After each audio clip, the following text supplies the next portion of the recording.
الحمدللہ رب العالمین والصلاة والسلام علی خاتم النبیین وعلی آلہ وصحبہ اجمعین۔ بسم اللہ الرحمن الرحیم۔ اللہ رب العزت کا احسان ہوا، کرم ہوا کہ اس نے اپنے گھر میں ہمیں بلایا اور فجر کی نماز جماعت کے ساتھ پڑھنے کی توفیق عطا فرمائی، اور کچھ دیر کے لیے اس دین عالی کی محنت کے لیے اپنے گھر میں بیٹھنے کی توفیق عطا فرمائی۔ اس میں ہمارا کوئی کمال نہیں، یہ محض اللہ تعالیٰ کے فضل سے ہوا۔ اس پر ہمیں اللہ کا شکر ادا کرنا چاہیے۔ دین اور دین کی محنت بہت بڑی نعمت ہے۔ اللہ تعالیٰ فرماتے ہیں کہ میری نعمتوں کا شکر ادا کرو گے تو میں ان نعمتوں کو بڑھا دوں گا۔ تو سب تعریفیں اللہ رب العزت کے لیے ہیں جس نے اس دنیا کو پیدا کیا، اور اس دنیا کو پیدا کرنے کے بعد انسان کو پیدا کیا، پھر انسان کو پیدا کرنے کے بعد اس پوری کائنات کو بنایا، اور پھر ہمیں مسلمان بنایا، اور ہمیں اپنے حبیب حضرت محمد صلی اللہ علیہ وسلم کا امتی بنایا، اور اس عظیم امت میں پیدا کیا جس کے بارے میں ارشاد فرمایا کہ امت آئی تو بعد میں ہے لیکن جنت میں سب سے پہلے جائے گی، اور یہ فرمایا کہ یہ بہترین امت ہے، اس لیے اس کو لوگوں کے نفع رسانی کے لیے نکالا گیا ہے۔ یہ نیکی کا حکم کرے گی، نیکی کا حکم کرتی ہے، برائی سے منع کرتی ہے، اور اللہ تعالیٰ کی ذات پر ایمان رکھتی ہے۔ تو میرے بھائیوں، دوستوں اور بزرگوں، اللہ رب العزت نے ہم سب کی دنیا اور آخرت کی پوری کامیابی اپنے پورے دین پر چلنے میں رکھی ہے۔ یہ پورا دین ہم سب کی زندگی میں آئے گا رسول اللہ صلی اللہ علیہ وسلم والی مبارک محنت سے۔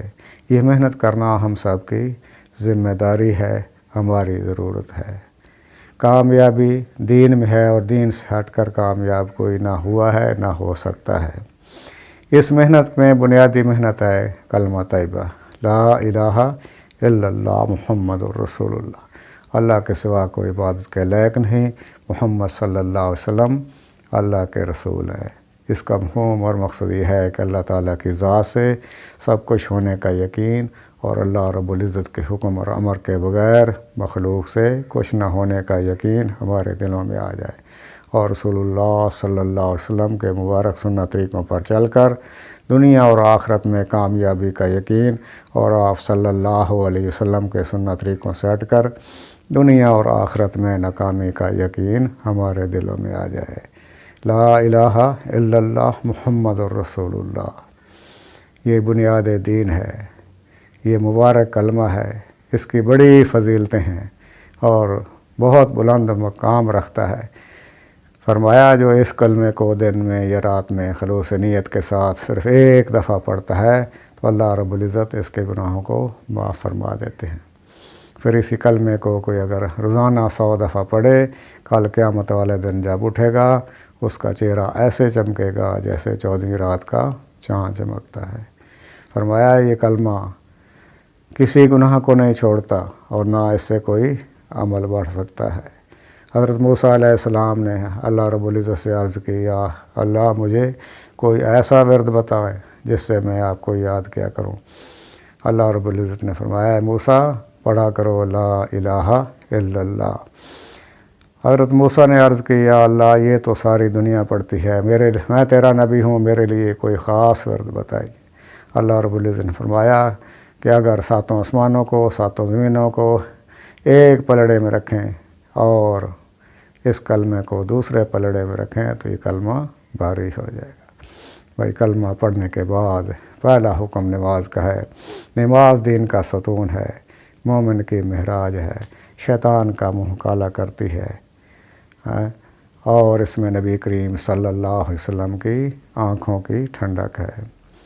فرمایا جو 40 دن تک تکبیر اولیٰ کے ساتھ نماز پڑھتا ہے، حدیث پاک کا یہ مفہوم ہے کہ 40 دن تک تکبیر اولیٰ کے ساتھ اس طرح نماز پڑھے کہ اس کی ایک تکبیر اولیٰ فوت نہ ہو تو اس کو 2 پروانے ملتے ہیں، ایک جہنم سے چھٹکارے کا، دوسرا نفاق سے بری ہونے کا۔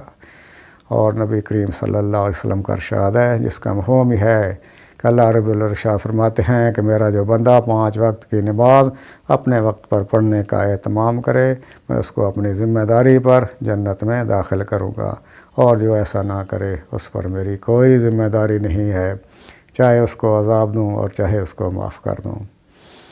بھائی ہماری 24 گھنٹے کی زندگی اور ہماری نمازیں، فرمایا نماز ایسے پڑھو جیسے مجھے پڑھتے ہوئے دیکھا ہے۔ بھائی ہماری نمازیں رسول اللہ صلی اللہ علیہ وسلم کے سنت طریقوں کے مطابق ہو جائیں، ہماری 24 گھنٹے کی زندگی رسول اللہ صلی اللہ علیہ وسلم کے سنت طریقوں کے مطابق ہو جائے۔ فرمایا اس کے لیے علم کا حاصل کرنا بہت ضروری ہے۔ علم کے معنی ہے جاننا، حال کے امر کو پہچاننا کہ اس وقت اللہ رب العزت کا کیا حکم ہے اور پیارے نبی حضرت محمد صلی اللہ علیہ وسلم کا کیا سنت طریقہ ہے۔ اور فرمایا کہ کم از کم اتنا علم حاصل کرنا ہر مسلمان مرد اور عورت پر، بالغ مرد اور عورت پر فرض ہے کہ اس کو پاکی ناپاکی، جائز ناجائز اور حلال حرام کا پتہ چل جائے۔ جو علم حاصل کرنے کے لیے اپنے گھر سے نکلتا ہے تو اللہ رب العزت اس کے لیے جنت کا راستہ آسان فرما دیتے ہیں، اور اس کے لیے اللہ تعالیٰ کے نورانی فرشتے اس کی خوشنودی کے لیے اپنے پر بچھاتے ہیں۔ قرآن مجید کی ایک آیت کا پڑھنا، ایک آیت کا ایک باب، دین کے ایک باب کو سیکھنا 1000 رکعت نماز نفل سے افضل ہے، اور دین کے ایک قرآن مجید کی ایک آیت کو سیکھنا 100 رکعت نماز نفل سے افضل ہے۔ بھائی ہماری زبان ذکر کرنے والی بن جائے، ہم اٹھتے بیٹھتے سوتے جاگتے ہر وقت اللہ تعالیٰ کو اس کے پیارے پیارے ناموں سے یاد کریں۔ موقع محل کی دعائیں ہیں جنہوں نے قبولیت کا راستہ دیکھا ہوا ہے، ہم ان کا اہتمام کریں، ہر موقع کے مطابق اس دعا کو پڑھا کریں۔ اسی طرح تیسرا کلمہ ہے، درود پاک ہے اور استغفار، صبح شام اس کی ایک ایک تسبیح ہر صورت کرنی چاہیے، اور قرآن مجید کو کثرت سے پڑھیں، یہ بھی ذکر ہے۔ فرض نمازوں کے علاوہ نوافل کثرت سے پڑھیں، یہ بھی ذکر ہے۔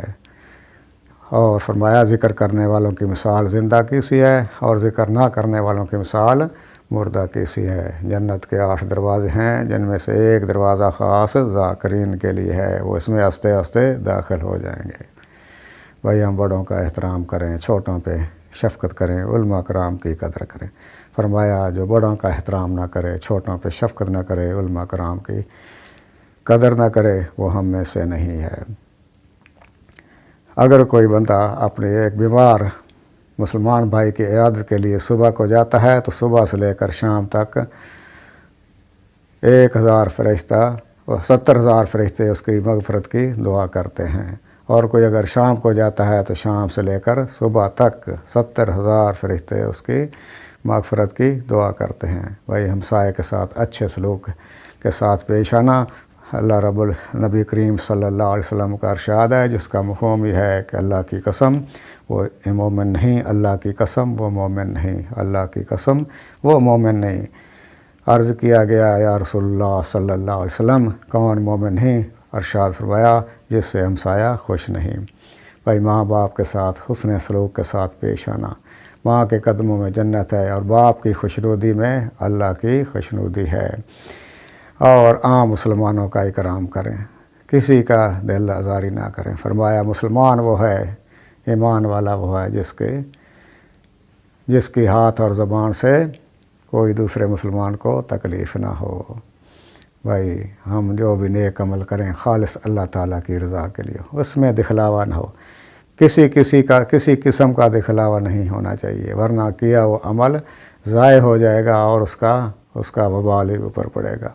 فرمایا جس نے دکھلاوے کے لیے نماز پڑھی گویا اس نے شرک کیا، جس نے دکھلاوے کے لیے روزہ رکھا گویا اس نے شرک کیا، اور جس نے دکھلاوے کے لیے صدقہ کیا گویا اس نے شرک کیا۔ بھائی اس سے بچیں اور بچنا چاہیے، اور اپنی نیت کو ہر نیک عمل کے دوران ٹٹولتے رہنا چاہیے کہ یہ عمل میں خالص اللہ تعالیٰ کی رضا کے لیے کر رہا ہوں۔ فرمایا اخلاص والے ہدایت کے چراغ ہیں، ان کی وجہ سے اللہ رب العزت بڑے بڑے فتنوں کو دور کر دیتے ہیں۔ بھائی خود بھی نیک عمل کریں، دوسروں کو بھی نیکی کی تلقین کریں، خود بھی برائی سے بچیں اور دوسروں کو بھی برائی سے بچنے کی تلقین کریں۔ اس کام کے لیے اللہ رب العزت نے کم و بیش 1,24,000 پیغمبر بھیجے۔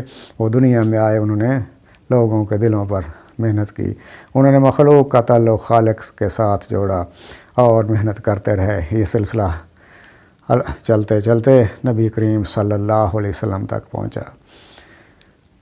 آپ صلی اللہ علیہ وسلم نے بھی دن رات اسی کلمے کی محنت کی اور لوگوں کو اللہ کی طرف بلایا۔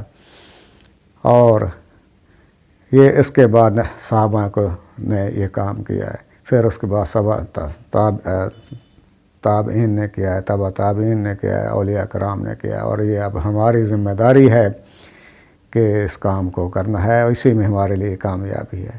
نبی کریم صلی اللہ علیہ وسلم کا ارشاد ہے، جس کا مفہوم یہ ہے کہ تمہیں ایک آیت کا پتہ ہو، اس کو آگے پہنچاؤ۔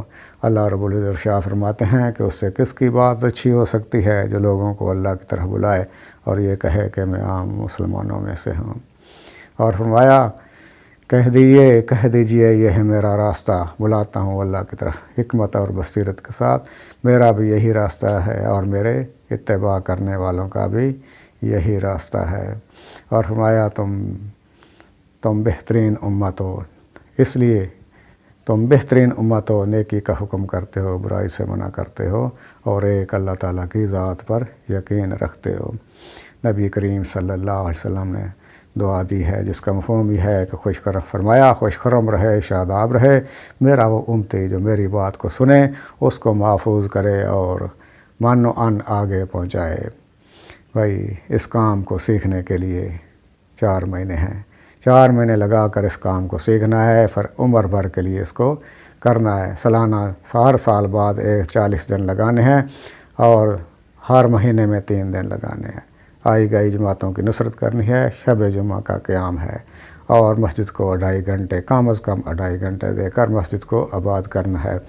جو لوگ مسجدوں کو آباد کرتے ہیں اللہ رب العزت ان کے گھروں کو آباد کرتے ہیں۔ اس کے لیے اپنے ارادے فرمائیں، اللہ رب العزت عمل کرنے کی توفیق عطا فرمائے۔ صلی اللہ علی سیدنا محمد۔